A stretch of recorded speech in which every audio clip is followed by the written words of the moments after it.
Márcio Padilha apresenta Padcast, o podcast do Padilha.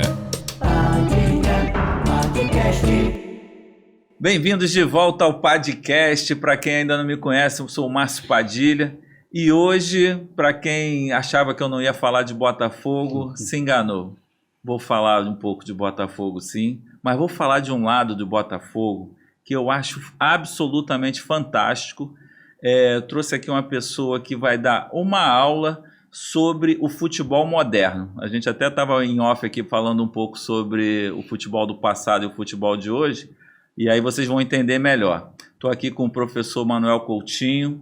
Professor Manuel Coutinho, eu vou tentar resumir, viu, gente, porque o currículo dele é uma coisa absurda, assim. Ele é graduado tem licenciatura plena em Educação Física, pós-graduação na Rússia, especialização em Ciência da Preparação Física na Universidade de Castelo Branco, especialização em futebol, mestrado em Educação Física lá em Cuba, na Universidade de La Habana, mestrado em Biodinâmica do Movimento Humano, Universidade Federal do Rio de Janeiro, minha querida UFRJ, doutorando em Biodinâmica do Movimento Humano na Universidade Federal do Rio de Janeiro também, em andamento. É um cara que não para de estudar, né? Universidade Estácio de Sá, ele trabalhou como professor das disciplinas de Fisiologia do Exercício, já entreguei aqui o que ele faz, Avaliação e Futebol, na Escola de Educação Física e de Esporte da Universidade Federal do Rio de Janeiro. Ele é professor da disciplina de Avaliação da Performance Humana, gerente de LADBio, Laboratório de Biometria e Fisiologia do Exercício da UFRJ, desde 2006. Tá ficando velho, hein, professor? Bom, experiência desportiva é absolutamente fantástica, né? No Bayern de Munique, na Alemanha, fez lá um estágio técnico de futebol com a equipe principal do clube. No Botafogo de Futebol e Regatas, ele era campeão da Copa Conmebol de 1993, como fisiologista já. Na Seleção de Futebol da República Islâmica do Irã, lá em Teherã, fisiologista e preparador físico da seleção principal. Participação nas Copas Asiáticas de 2000 e eliminatórias da Copa do Mundo de 2002. No querido Mirassol Esporte Clube, onde hoje está o nosso amigo Camilo, né? Tem mais um menino, o Oyama veio de lá, né? O Oyama é de lá. Isso. No queridíssimo também o Sangue América Futebol Clube do Rio de Janeiro, fisiologista da equipe profissional. E mais recentemente, de volta ao Botafogo de Futebol e Regatas, foi o fisiologista da equipe de futebol profissional de 2015 a 2022, então chegou junto com a gente, né, na nossa gestão lá com o Carlos Eduardo. Campeão brasileiro da Série B em 2015, que as pessoas às vezes esquecem. Vice-campeão estadual em 2016. Fomos vice também em 2015, você não estava, né, no Carioca? Não, foi ainda depois. Não estava.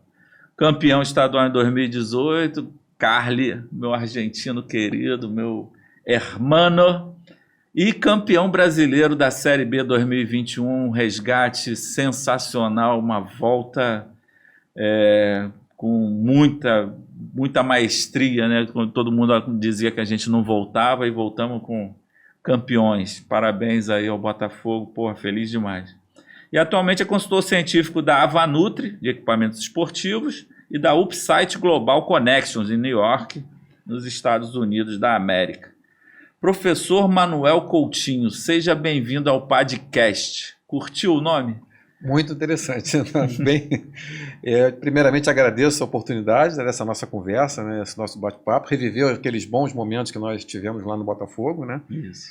E torcer agora para que o seu podcast seja um sucesso. Estamos aí trabalhando para isso, criamos essa sala aqui, como eu já expliquei, é uma sala que está aqui na nossa produtora, nós temos uma produtora de conteúdo audiovisual, e essa sala está disponível para quem quiser, quem tem conteúdo, mas não quer comprar câmera, não quer comprar mesa de corte, não quer comprar televisão, mesa, luz. Vem aqui, a gente conversa, aluga, faz um precinho especial na diária, você grava, faz ao vivo, faz o que você quiser.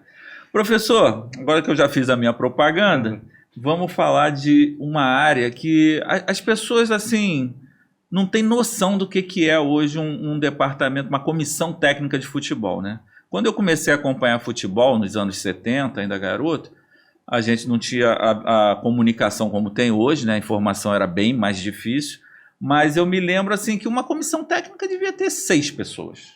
Tinha o treinador, não tinha auxiliar, tinha o preparador físico, o médico Talvez, não sei, não tenho certeza se tinha um nutricionista, acho que não. Não, muito tempo atrás não tinha. E, sei lá, mais uns 2 capangas ali, uns auxiliares, não sei o seu termo, se eu estou falando um termo agressivo, mas nos anos 70 podia falar isso. E conta pra gente como é hoje a divisão, assim, as pessoas imaginam que seja ligado ao departamento médico, né, ou não? Não, isso depende, né? Depende da estrutura de cada clube, né? A gente chegou até a desenvolver isso lá no Botafogo há pouco tempo, mais recente, né? Que seria um comitê científico, né? Tem um coordenador científico, e esse coordenador científico ele fica responsável por todo o departamento ligado.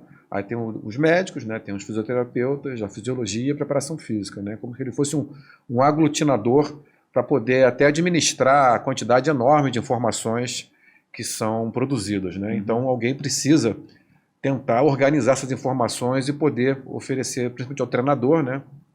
Vamos dizer assim, um resumo da situação para que ele possa tomar as decisões, né, mais adequadas. Então há uma integração então de médicos, fisiologistas, fisioterapeutas, nutricionista e o preparador físico. Isso, esse é vamos dizer que seria a parte desse comitê científico, né? Tá. Então cada clube dá um nome, né? Mas seria, tentando resumir, seria mais ou menos com essa noção. Tá. O Botafogo fez até uma campanha recente, eu não sei qual foi o desfecho, que aquela área ociosa que tinha ali em frente ao departamento de futebol viraria esse comitê científico, né? Com novos aqui. Ali seria o centro de excelência, né? Que a gente está. Porque desde que eu entrei, né? Quando eu entrei em 2015, eu recebi só a minha sala vazia. Nós não tínhamos nenhum equipamento. Olha. Nenhum. Até o professor Ademar Braga foi quem me levou para trabalhar, né? Para organizar esse setor. E ele ainda ficava brincando comigo: você não vai trabalhar não? Porque eu não tinha equipamento para trabalhar, né? Então os primeiros equipamentos eram até meus. Pessoais. Pessoais. Aí gradativamente nós fomos investindo, né? O clube, isso até eu gosto sempre de lembrar, né? O presidente Carlos Eduardo Pereira teve uma confiança enorme no meu trabalho e nós fizemos investimentos vultosos que colhemos frutos desde então, porque os equipamentos todos que foram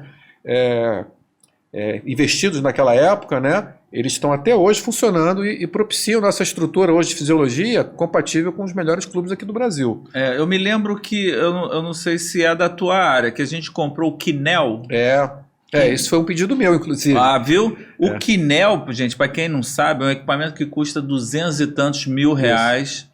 Nós compramos 2, né? Nós temos com um.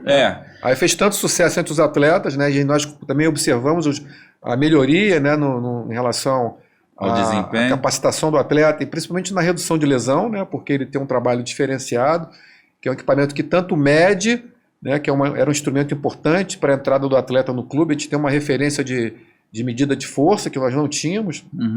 Então ele consegue medir e consegue treinar também no equipamento. Então é um equipamento realmente que fez muita diferença e está fazendo, porque teve o primeiro, né? Aí foi tanto sucesso que a demanda era muito alta, né? Porque um atleta conversa com o outro, né? Começa sentir melhor e nós medimos essa melhora, né? Essa melhora foi mensurável e por conta disso, né, houve uma pressão, o clube comprou um segundo devido até à demanda, né, pelos atletas solicitando à direção que comprasse um segundo. Eu me lembro inclusive que no Brasil só o Palmeiras e o Botafogo tinham esse equipamento. Na época o Botafogo foi o segundo clube a ter, né? Quando eles lançaram já era um sonho meu, que eu não acreditava que isso pudesse ser comprado pelo clube, né? Mas eu vou te contar um segredo, né? O primeiro não foi comprado, né? O primeiro foi o parceirinho aqui que conseguiu umas parcerias, vocês fizeram uns contatos lá e a gente fez eu conheci o pessoal, né? O Breno Moreira, que era o diretor da empresa, né? Que foi um dos desenvolvedores do equipamento, né? Então eu sabia da limitação do orçamento. E por conta disso eu cheguei para ele e falei: a gente não pode fazer uma parceria para a gente poder aliviar um pouco o preço, porque eles também estavam querendo ganhar nome no mercado, porque era até então, né, só um clube que estava usando, né, só o Palmeiras usava. Então eles toparam, então nós tivemos uma condição. Aí vocês que desenvolveram o restante. Desenvolvemos um projetinho lá com eles e em troca de divulgação. A gente sempre fez muito isso, professor. Sim. As pessoas às vezes desvalorizam a nossa gestão, e aí eu vou fazer um desabafo aqui, mas assim, a gente vendia o almoço para comprar a janta, né? Não era essa maravilha que está hoje, que o Papa John lá manda fazer as coisas, inclusive o clube está resgatando várias coisas que a gente fazia sem dinheiro. Você não sabe de várias histórias, inclusive. Eu posso até te contar agora. Pois é. Porque não tinha dinheiro, né? E nós, né, que somos amantes, né, do esporte e da ciência também, a gente queria ver as coisas acontecerem, né? Uhum. E, por exemplo, nossa câmera termográfica que nós temos lá. Peraí, fala, não vamos falar difícil. Uma câmera termográfica é aquela que faz o mapa de calor, que Isso, fica as manchinhas vermelhas, amarelas?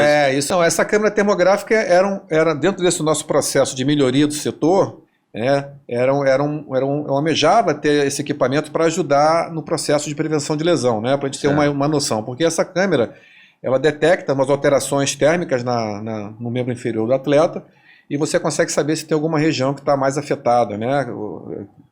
Isso pode ser um indicador que aquela região merece um cuidado maior, né? Então você tem um histórico do atleta, né? E aí você, em determinada situação pós-jogo, você acompanha, ou até mesmo pós-treino, se o atleta relatar alguma dor, então você tem condições de saber se aquela região está com uma alteração na temperatura. Então você consegue... Deixa eu te fazer uma parte aqui, eu vou fazer uma brincadeira, os atletas profissionais não briguem comigo, mas... Tem uma palavra que eles usam chamada desconforto. Eu estou com um desconforto. Desconforto é muito subjetivo, né? Total. Você não pode olhar no aparelho e dizer que o desconforto dele podia ser um desconforto menos vermelho, mais amarelo. Esse desconforto é muito comum, né? Porque isso está envolvido com fadiga. Só que você não tem como precisar até que ponto esse desconforto vai se tornar uma lesão. Entendi. Né? Então você tem mecanismo para poder tentar diminuir essa situação, ou até mesmo controlá-la. Então, por exemplo, a câmera termográfica, né, falando sobre ela, né, você de repente, se você está vendo que o atleta está relatando um determinado desconforto em uma determinada região, e comparando com o histórico dele, você observa que aquela região realmente está diferente do que deveria estar, então você pode tomar um cuidado, né? Você solicita lá o setor de fisioterapia para aquecer melhor aquela região, então você consegue ter um certo controle, né? Então, agora, isso não é determinante. Nenhum mecanismo que nós temos, né, de controle de lesão não são definitivos, nada é perfeito, então você tem que associar. Então, quanto mais parâmetros, né, científicos você tem para associar, melhor é o seu diagnóstico final. E também não é certeza, né? Você pode ter um atleta que está em perfeitas condições, não tem nada, ele chega no jogo e machuca. Sim, pode levar uma trombada, né? Pode levar um pisão. Tirando esses traumas, né, que são imprevisíveis, mas eu digo até mesmo de contato, que é inerente ao esporte, não tem como, mas eu digo até mesmo de lesão muscular, né? Então o atleta não tinha nenhum problema e chega na hora do jogo ele pode sentir uma Você já barrou algum jogador? Falou assim para o treinador, esse cara não pode entrar em campo porque ele vai estourar. Já teve vontade, pelo menos? Não, a gente alerta, né? A gente alerta o treinador, né? E aí depende muito do treinador, né? Cada treinador tem uma postura em relação a esse tipo de informação. Alguns escutam, outros arriscam, mas aí nós passamos para ele somente a condição. Aí ele já sabe que esse determinado atleta vai entrar, ele está com um determinado grau de risco e ele vai assumir aquilo ou não. Então ele já fica preparado, se ele já tem uma alternativa, caso... isso aconteça, ele já sabe que pode ter um outro atleta para entrar, ou então ele segura esse atleta para usar depois, ou então se for um jogo menos importante... Segura para prevenir. Isso acontece muito, às vezes você tem um jogo, por exemplo, decisivo, né? Você tem um jogo eliminatório, aí você tem um jogo de tabela, né? do campeonato de pontos corridos, só que o jogo seguinte é um jogo eliminatório, aí o treinador, né? Isso é muito comum, ele segura esse atleta pensando no jogo seguinte, para ter uma garantia que esse atleta vai jogar, vai estar em condições, né, mais próximas do ideal no jogo seguinte. Então, e tem também a história do tipo, ele só aguenta jogar 60 minutos. No início do segundo tempo, dos 15 minutos, você tem que tirar ele. Isso pode ser utilizado no sentido de você poupar esse atleta, né? Às vezes isso é um desgaste, né? Então, não é só a câmera termográfica que mostra isso, né? Nós usávamos muito a creatina quinase, que é um marcador que tem no sangue, né? Do sangue, né? Tira um pouquinho de sangue. Isso, então era uma conduta, né? Padrão pós-jogo, né? Nós identificarmos como é que está o perfil também, porque cada atleta tem um perfil diferente, então... Explica só um pouquinho, tira o sangue e bota num aparelhinho que faz uma análise. Isso, da concentração de creatina que tem na corrente sanguínea, né? E se tiver muita creatina, ou tem que ter muita, como é que Não, a creatina é uma resposta, o atleta quando faz um esforço, né, muito intenso, é natural que ele faça micro-rupturas na fibra muscular. Isso é natural, né? Todos, né, depois de uma partida, vão apresentar isso. Tá? Só que ele tem um perfil, um padrão né, do aumento dessa creatina, que é o número de rupturas musculares que ele vai ter. Isso varia conforme a intensidade do jogo. Por exemplo, se ele sofrer uma pancada, um tostão, né, popularmente chamando, aí você até perde esse parâmetro, porque a creatina vai ficar muito alta. Então você já não sabe mais se a creatina que está concentrada ali é devido ao desgaste somente, ou então é impactada pelo trauma. Então, mas de uma maneira geral, né, ele tem um perfil, né, e quando aquele perfil está muito alterado, isso é um indicativo que ele teve um desgaste muscular acima da média que ele. E aí já acende lá o alerta.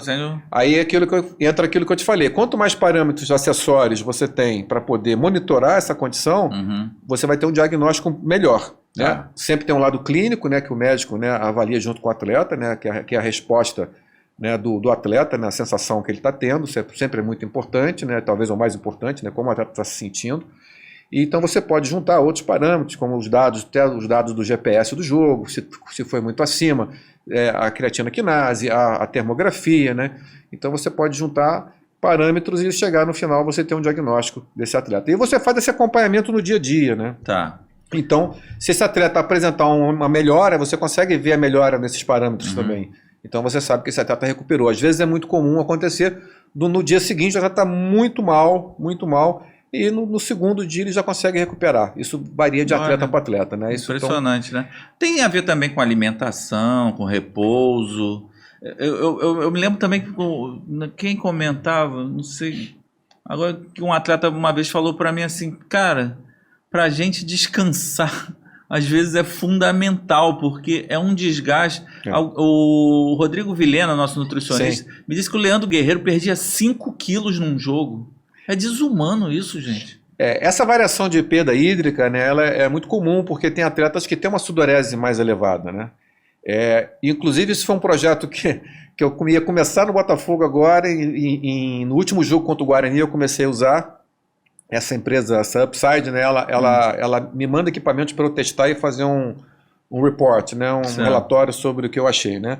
E nós usamos no Varley um adesivo, né, que ele vai coletando a quantidade de água e também informa também o quanto daquela água tem sal mineral. Então você consegue diagnosticar ali naquele atleta qual o perfil que ele vai ter de perda hídrica. Então, alguns atletas perdem mais que outros, né? Isso é muito comum. Né? Então, se o Leandro perdia, né, o ótimo Rodrigo é um profissional de altíssimo nível. Maravilhoso. Tem essa preocupação, ele faz essa coleta de informação, né, sempre antes dos jogos, né? Ele pega o peso antes e depois. Então, ele deve ter visto isso no Leandro, não trabalhei com o Leandro, mas era um atleta também que a gente sabe que tinha sempre um desempenho físico, né, muito acima da média, e corria demais, né? E muito mais. Os braços dele, as pernas dele, era isso aqui, ó, meu dedo mindinho. Isso. Magrelinho, perdia 5 quilos. Então, então, é isso que eu falo. Quanto mais instrumentos você tem para poder monitorar uma condição dessa, você entendendo melhor como esse atleta funciona, né? Então esse adesivo, né, que eu usei no Varley nesse último jogo, né, esse era um projeto que a ideia era usar em todos os atletas, inclusive nos treinos, para poder a gente ter uma noção, criar uma hidratação específica para cada atleta em relação a volume e até mesmo concentração de sais minerais, porque esse adesivo permitia você saber essa informação. Então você poderia, né, isso daí seria um passo seguinte, né, você ter uma bebida isotônica, mas individualizada, com concentrações diferenciadas de sais minerais. Então esse passo nós não demos. Mas agora vai ser mole. João, temos que fazer esse estudo aí. Papa John vai mandar fazer. E só que esse é um equipamento da Gatorade, né, que está sendo introduzido agora. Certo. Agora tem uma outra empresa, né, que essa Upside já me colocou em contato, que eles já estão desenvolvendo que não é um plástico descartável, é um equipamento que é melhor ainda, porque você coloca na pele e ele faz uma transmissão em tempo real para fora do campo. Então você monitora a perda hídrica e de composição de sais minerais de fora de um treino ou de um jogo, né? Então você tem condições já de antecipar uma hidratação a um atleta baseado no que você está observando em tempo real no desempenho dele no jogo, né? Então, isso eles devem me enviar isso aí até meados do ano, que eles falaram, para eu poder fazer um teste aqui, porque eles estavam interessados em testes em locais em futebol, em locais E aí alto rendimento e em locais de muito calor, né? Brasil, Rio de Janeiro. Pois é, então esse contato, eles selecionaram alguns profissionais no mundo para poder receber esse equipamento, e aqui no Brasil agora a gente vai arrumar um lugar para testar esse equipamento. Porque, para quem não sabe, infelizmente o professor Manuel Coutinho não está mais à frente da fisiologia do Botafogo. Deixou teu herdeiro lá, meu amigo Daúlcio, eu nunca consegui falar o nome dele direito. Daílson. Daílson está lá? Continua lá. Continua lá? E deve ter chegado mais gente lá agora com o Luiz Castro. Eu não sei como é. Não, acho que nesse setor eu acho que não. Geralmente o treinador vai muito com o preparador físico e os auxiliares, né, técnicos, né? Então não preparador de goleiros, né? Preparador de goleiro, infelizmente grande Flávio teve. Perdemos o Flávio. Espetáculo de profissional. Então esses projetos foram interrompidos, né, por conta disso. E tinha um outro projeto também que era muito legal, que a gente estava... É uma universidade australiana, né, um professor Kevin Norton. Ele desenvolveu um software baseado porque a Austrália, né, eles têm um setor científico, né, de revelação de atletas realmente primoroso, né? Por causa do rugby, mais, né? Não, de todos os esportes.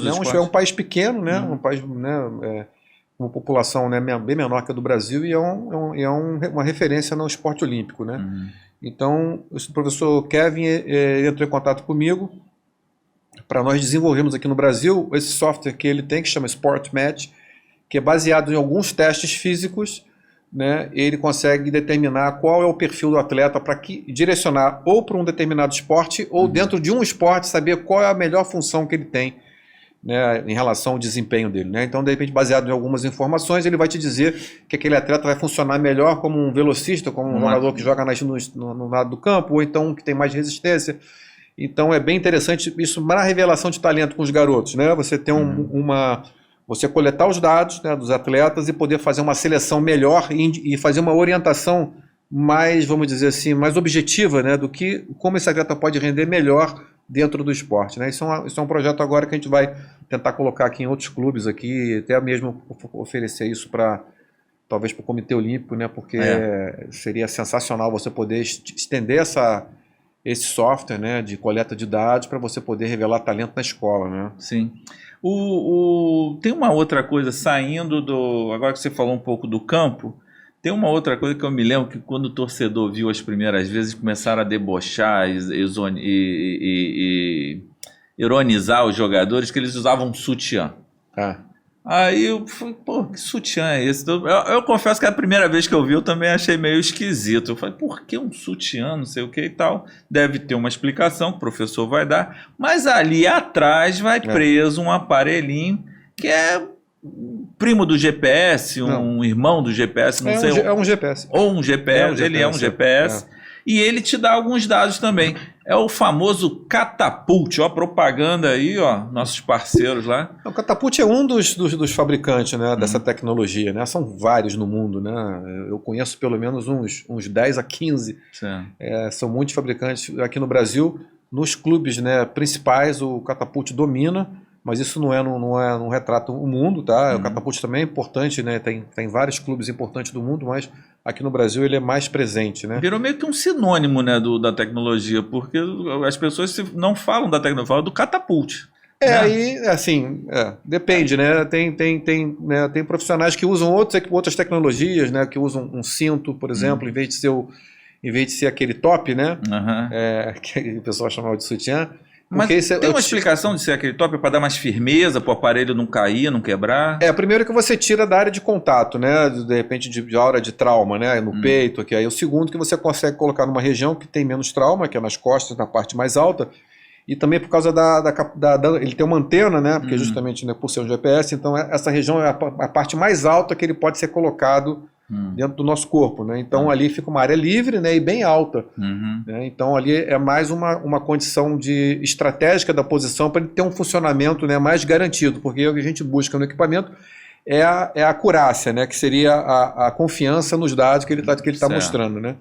Mas tem outras tecnologias, tem por câmera também, que você não precisa nem de nada, né? São várias câmeras, às vezes são uma tecnologia mais cara. Você coloca várias câmeras, né, no campo e ele te dá as mesmas informações, né, de deslocamento. Cada tecnologia tem os seus prós e contras, né? Então a Catapult, por ser um equipamento, né, de referência mundial, realmente a qualidade do equipamento é muito bom. Isso foi um sonho que nós tínhamos também, porque é muito caro, né? Então quando a gente fala de tecnologia para o futebol, é caro. A gente costuma dizer que futebol é caro, né? Sim. É tudo muito caro. Eu tenho uma história sobre o futebol que eu brinco, que é o seguinte: quando comecei a trabalhar no mercado, numa época, uma determinada área da publicidade, comecei a ganhar muito dinheiro. Já ganhei muito dinheiro nesse negócio. E não sou rico não, viu, gente? Porque eu investi tudo em equipamento, em estrutura e nos meus filhos. E fizeram boas faculdades, bons cursos e tal. Mas eu brincava, eu tinha uma equipe de kart, professor. Era um sonho que eu tinha. Um amigo meu era bom piloto de kart, a gente ia para aquele kart de brinquedo. E aí nós fomos para um kart mais profissional. E eu sempre brincava que é o seguinte: tinha um carrinho para carregar o kart. O carrinho para carregar o kart custava, naquela época, sei lá, R$250. Se aquele carrinho fosse para carregar cerveja, ele custaria 50. Mas como era para kart, ele tinha um status de ser um carrinho de kart. No futebol eu sempre vejo muito isso também. O futebol às vezes é muito inflacionado. Eu vejo as pessoas falando assim: esse jogador aí é um jogador fraco, ele é para ganhar no máximo uns 150 mil por mês. Gente, 150 mil por mês é dinheiro pra caramba. Né? Mas tem os direitos de imagem, tem lá os retornos que eles dão e tal, não sei o quê. Nos equipamentos é a mesma coisa, né? O equipamento é caro. É caro. Tem uns mais baratos, né? Outros mais caros. Dentro do GPS, por exemplo, o Catapult, talvez, eu não tenho conhecimento de todos, mas talvez seja a tecnologia mais cara. Né? Dentro dos que eu conheço, é o mais caro. Mas... E o que ele te mostra? Eu vejo que às vezes o jogador saindo do treino iam direto lá em vocês, lá na sua... Você tinha uma casinha, né? Uma cabaninha, um guarda-sol. O GPS basicamente é um instrumento, né, que mede, né, o deslocamento do atleta no treino e no jogo. Né? Então o atleta ele tem uma curiosidade enorme, né? Nem todos, mas muitos deles. E nós também oferecemos uma orientação para ele, né? Dependendo da condição que ele joga, a gente sempre explica que ele precisa trabalhar numa zona de velocidade mais alta, então a gente cobra, né, dele, né, que ele faça um treino utilizando mais determinada zona de velocidade, então ele vai, depois do treino, verificar se ele conseguiu atingir aquilo. Então o equipamento ele faz uma medição completa de todo o deslocamento que ele fez, mas é bem detalhado, você tem... o quanto ele percorreu de distância em cada banda de velocidade diferente, né? Das bandas mais baixas, né? Você tem até as bandas mais altas, né, de velocidade máxima, então você consegue saber qual a velocidade máxima que ele atingiu, quanto tempo ele ficou, quantas vezes ele fez aquele estímulo, né? Quantas acelerações, desacelerações, ou seja, são todos os parâmetros, né, de desempenho, né, em relação a deslocamento que ele faz tanto no jogo quanto no treino.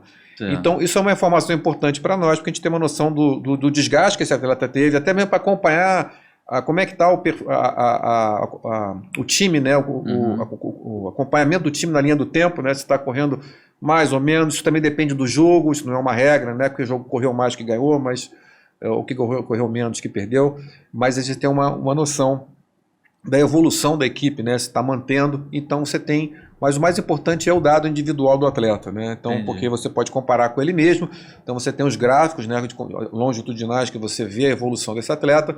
E eles, né, os que são mais, vamos dizer assim, interessados, né, eles gostam de saber, né, para poder saber se ele melhorou, se ele atingiu, né? Eles têm competição interna, né, entre eles, né, quem correu mais.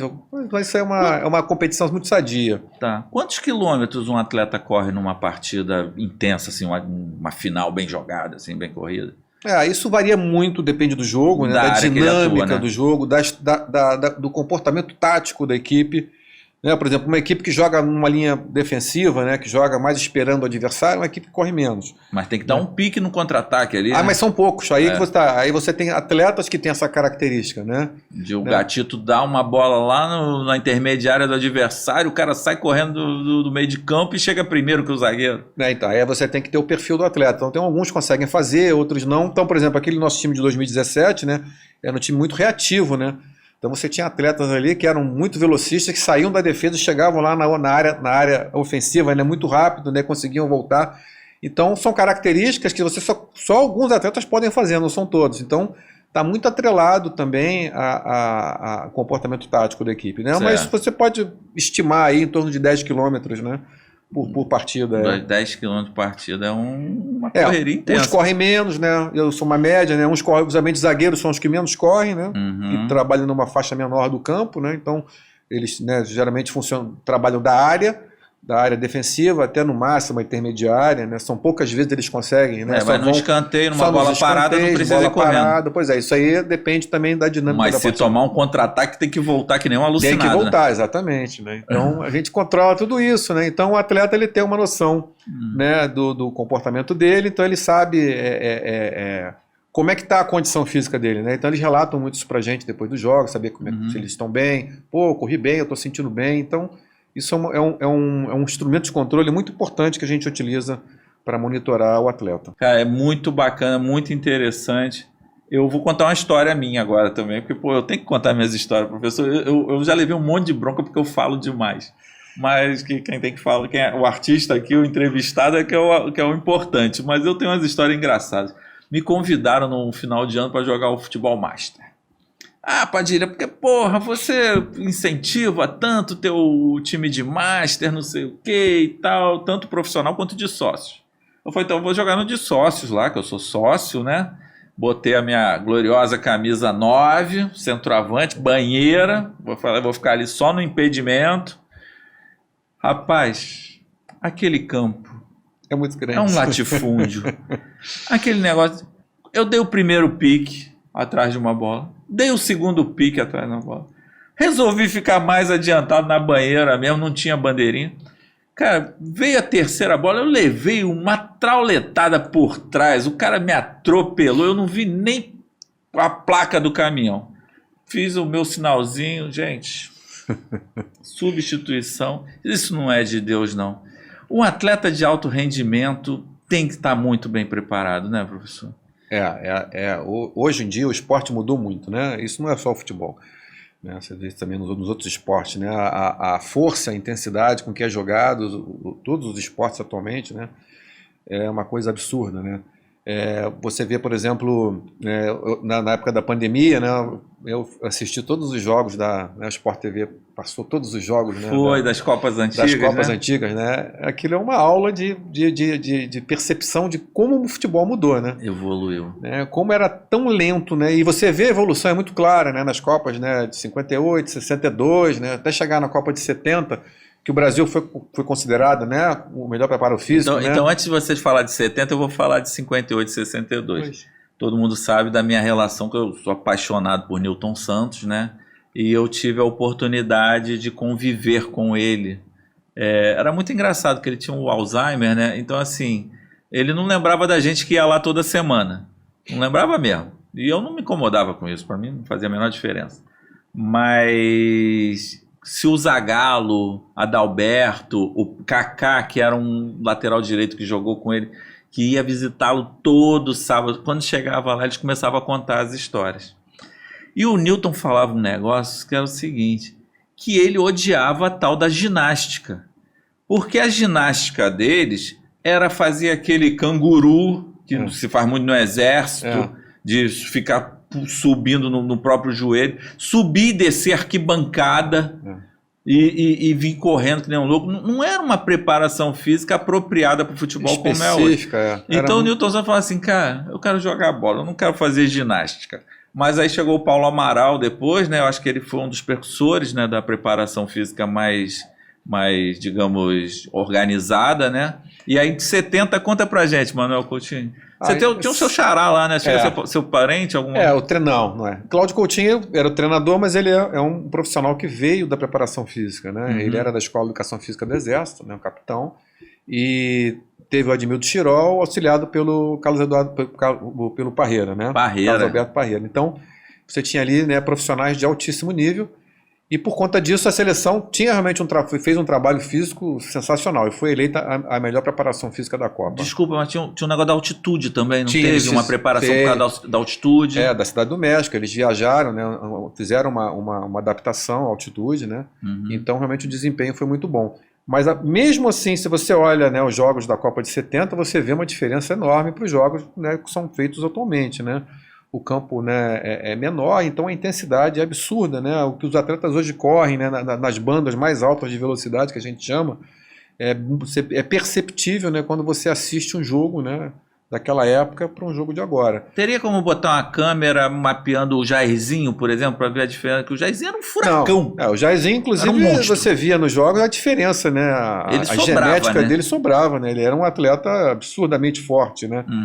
E alinhando a parte técnica, você via que se você vê os jogos da Copa de 70, ele ganhava todas. Né? Sim, ele botava na frente. Uma velocidade absurda. E ele uma vez brigou comigo, professor, mais uma história do Padilha. Fala, Jairzinho, não sei o que, vamos fazer o evento dos camisa 7, Padilha. Eu não sou camisa 7. Inclusive, muita gente vai brigar comigo agora, mas o Jairzinho, depois tu me confirma. Eu no Botafogo era camisa 10, eu era meia. Quando eu cheguei na seleção, que eu olhei para 10 e vi que tinha um senhor de um apelido de 4 letras e tal, eu falei assim, me dá 7 aí que eu vou jogar lá na ponta direita. Mas Jairzinho era meia, camisa 10 no Botafogo. 7 ele era na seleção por causa do Pelé.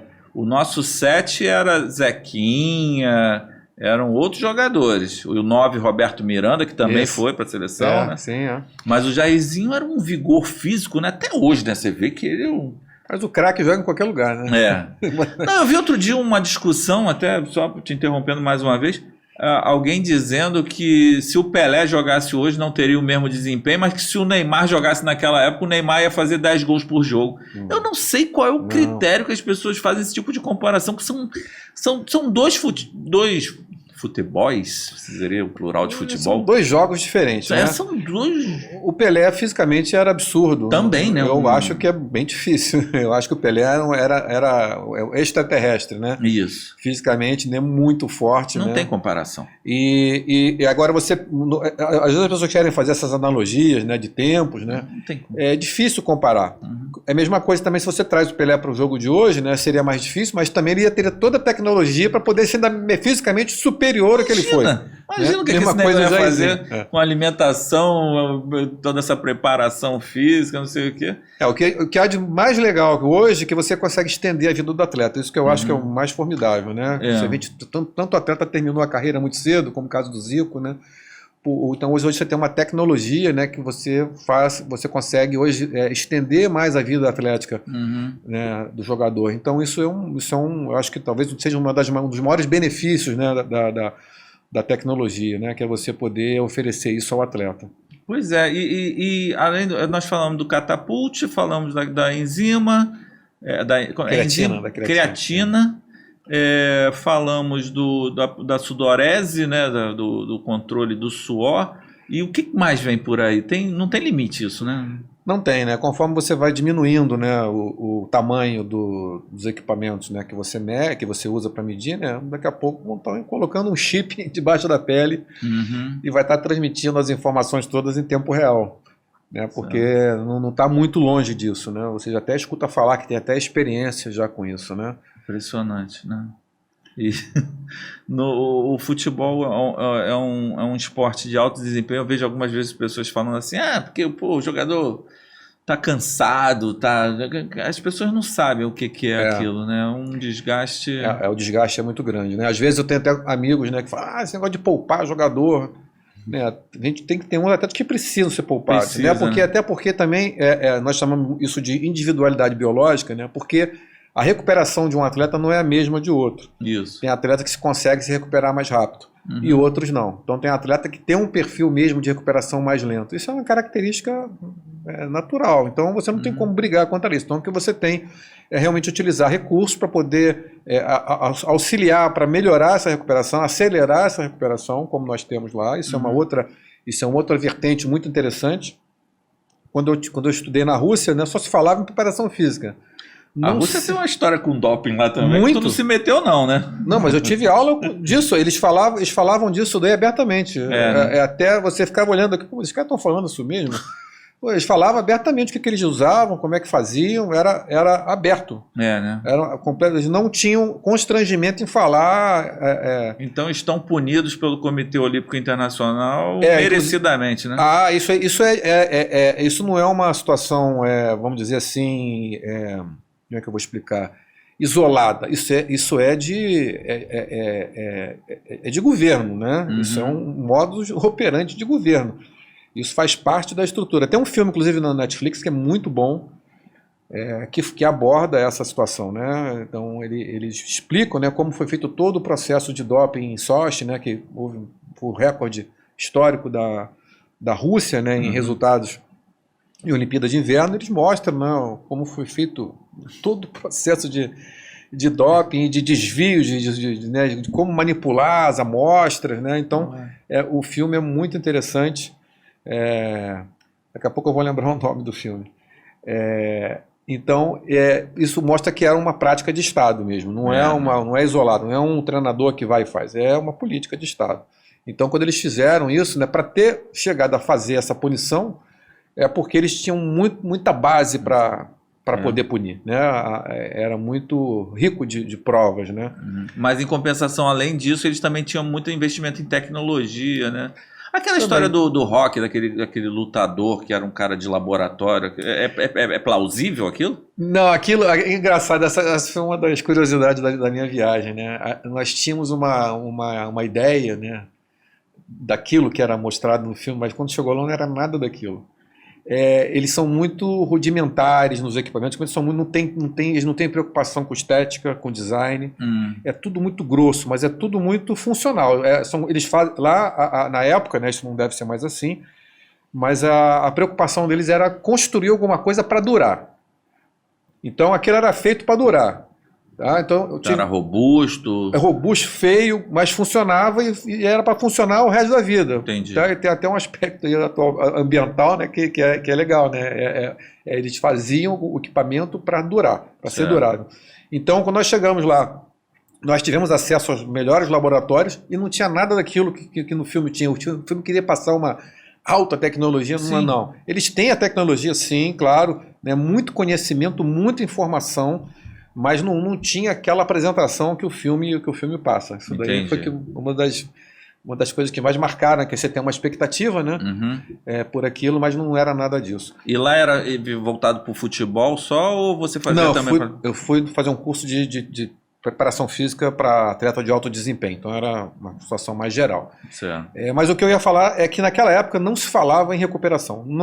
Eu tive aula com vários treinadores, né, renomados, né, das equipes soviéticas, antigas, que já era a Rússia, eu fui na transição, mas das antigas equipes soviéticas, e ninguém falava em recovery, nada. Não tinha era isso. Preparação. Era só preparação. A preocupação era a preparação.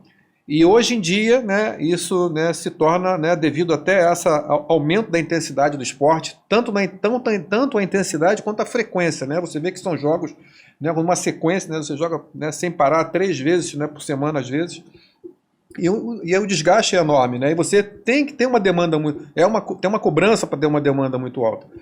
E isso acaba que você desgasta o atleta, né? Então, hoje em dia, hoje é um assunto, né, presente em qualquer discussão, em qualquer assunto na área de ciência, né, do esporte, é a maneira como você vai recuperar esse atleta da forma mais rápida, né, para poder preparar para o jogo seguinte. Gente, futebol não é brinquedo não, ser atleta de futebol não é para qualquer um não. Professor Manuel Coutinho, eu não tenho palavras para lhe agradecer a sua participação, mas antes de encerrar, eu queria que você contasse um pouco assim, você dá aula na UFRJ, você tem uma série de atividades, mas se alguém quiser conhecer mais essa profissão fantástica que é a fisiologia, buscar mais informação, o que você sugere? Se alguém quiser começar nessa área, como é que é o caminho que a pessoa interessada em fisiologia pode fazer?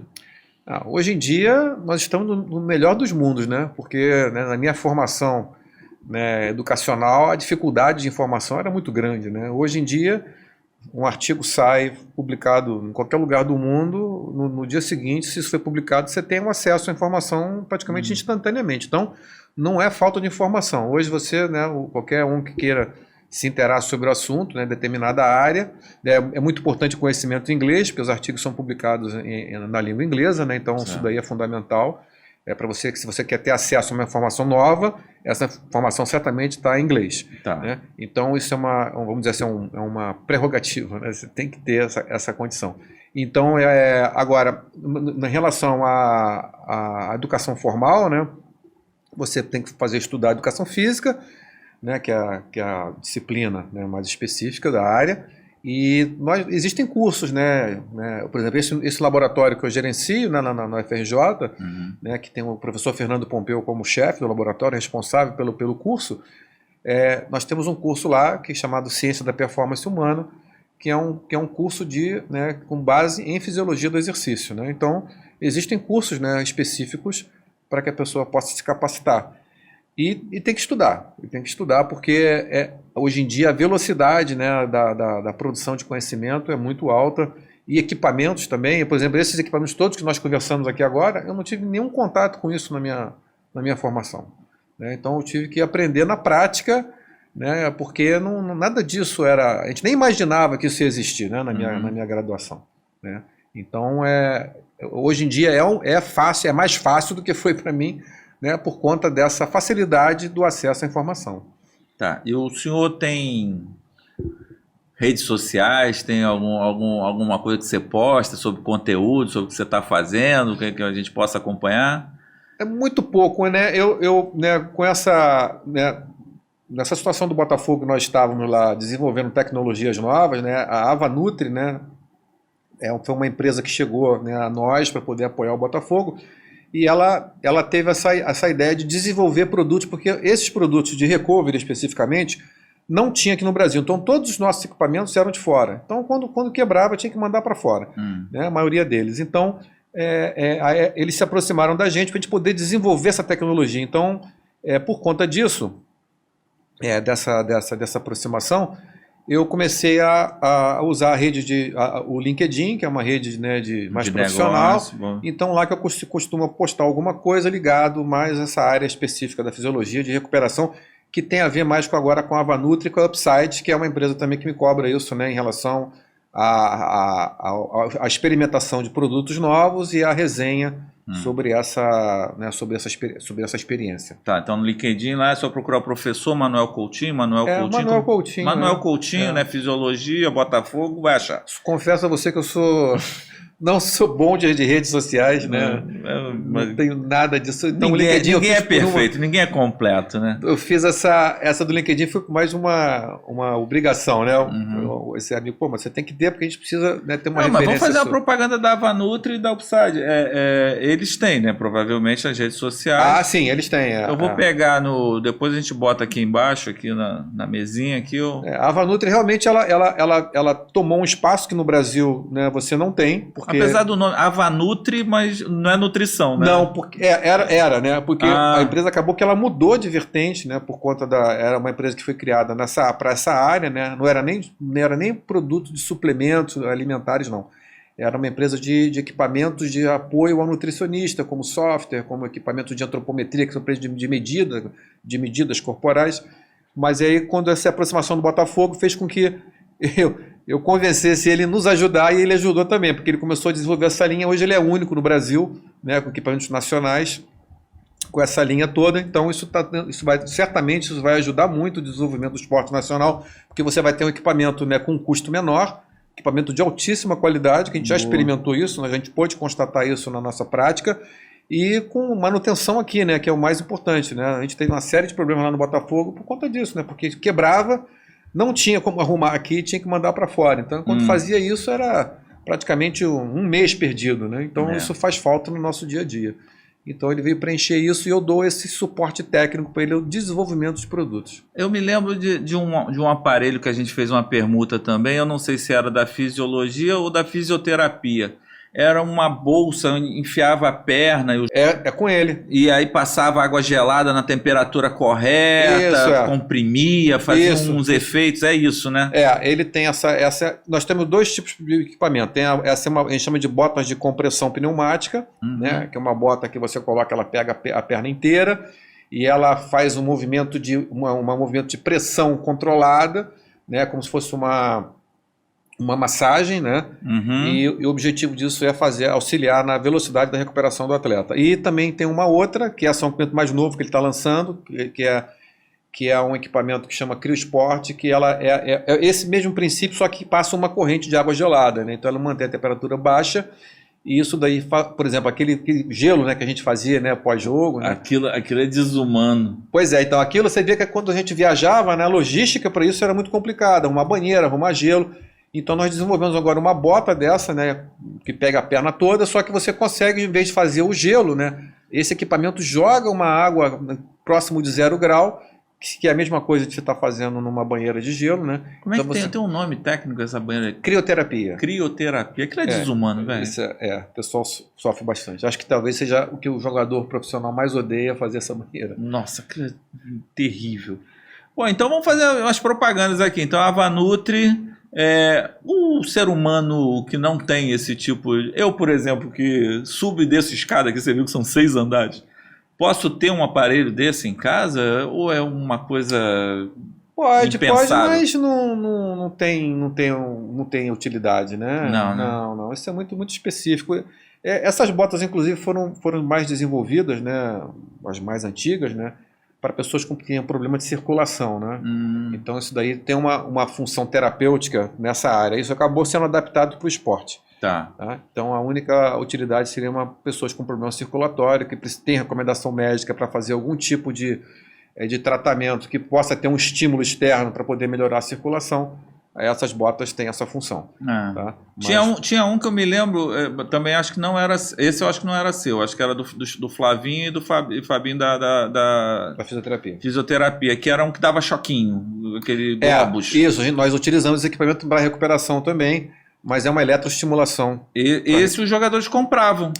Vários jogadores falam assim, Padilha, me passa o contato do cara aí que eu quero comprar porque eu quero ter em casa. As botas também agora compram direto. Eles também compram, né? Porque o custo está mais baixo, né, por conta desse equipamento importado. Hoje aqui no Brasil você paga em torno de R$10 mil.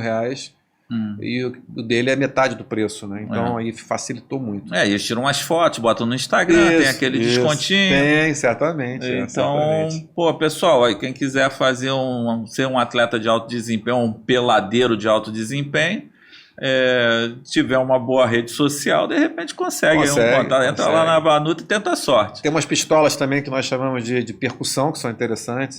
Como fosse uma pistola, um equipamento que ela emite ela tem uma ponteira, né, que ela emite uma sequência, né, que a gente chama de percussão, que é um movimento, né, sistemático, né, para você colocar em cima da musculação do seu músculo, né, então isso faz eu acho que eu já vi o Fabinho fazendo isso nos bastidores da vida. Isso, essa pistola ela é muito legal para relaxar a musculatura. Quase um shiatsu ali, né, um shiatsu violento. Não sei comparação, mas os atletas adoram essa pistola também. Então são os equipamentos que o pessoal compra mais, né, para uso pessoal, do que fora do clube, né? São essas botas de compressão e essas pistolas. Bom, gente, eu tenho que te liberar. Eu sei que a gente tem um compromisso de horário aí com a filhota e não pode faltar. Então, só para encerrar, vou contar só mais uma história. Uma vez, Manuel Coutinho chega para mim lá na minha sala, ou em algum lugar, não sei, e fala assim: minha mãe quer falar contigo. Eu falei, como é o nome dela? Dona Regina. Eu falei, então fala.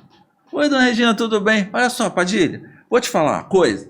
Você tem um locutor aí quando apresenta os jogadores no jogo. Quando é o Jefferson, o cara grita, faz um Jefferson! E aí, às vezes, tem um outro jogador que não é tão popular, ele fulano. Não quero. A partir de hoje tem que ser todo mundo com a mesma vibração. E essa ordem foi recebida. Olha, Dona Regina, pode ter certeza. Foi repassada para o locutor. Não é mais ele hoje em dia. Eu não sei nem. Acho que hoje quem faz é a Fernandinha Maia. Não sei se repassaram essa ordem para ela, mas o locutor da minha época recebeu a ordem para que ele enaltecesse todos os atletas. Que quem veste essa camisa tem que ser enaltecido, né? E tem que se sentir tão importante como todos os outros. Então, Dona Regina, ordem, missão dada, missão cumprida. Meu abraço para a senhora. Domingo retrasado foi Dia das Mães, meus parabéns. E, professor, tem que te liberar, né? Pena, né? Mas olha, deu uma aula aqui, adorei te receber. Eu acho que, Alf, fique esperto, hein? Você é o próximo. Eu te agradeço a oportunidade. Eu acho legal essa chance das pessoas escutarem, né, esses detalhes, né, que às vezes as pessoas não têm noção do que se passa por trás, né? E então é uma oportunidade que eu fico feliz em poder estar esclarecendo, né, e estar participando aqui do seu podcast. Isso é uma coisa que eu sempre digo para as pessoas, que para mim o maior presente que eu ganhei do Botafogo nos 4 anos de dedicação ao Botafogo foi os amigos e as pessoas que o Botafogo me deu. Você é um deles, te agradeço a presença. A recíproca é totalmente verdadeira, né? A gente sempre teve uma boa parceria lá no clube. E vamos ver, a coisa evolui. Você me ajudou, né, com tudo isso, né? A gente tinha necessidade de melhorar a nossa estrutura e a maneira que a gente encontrou foi essa. A gente se virava, era nas parcerias. Eu quero agradecer de coração a todos os parceiros e agradecer de coração a sua participação aqui no podcast. Terça-feira que vem a gente volta e até lá, gente.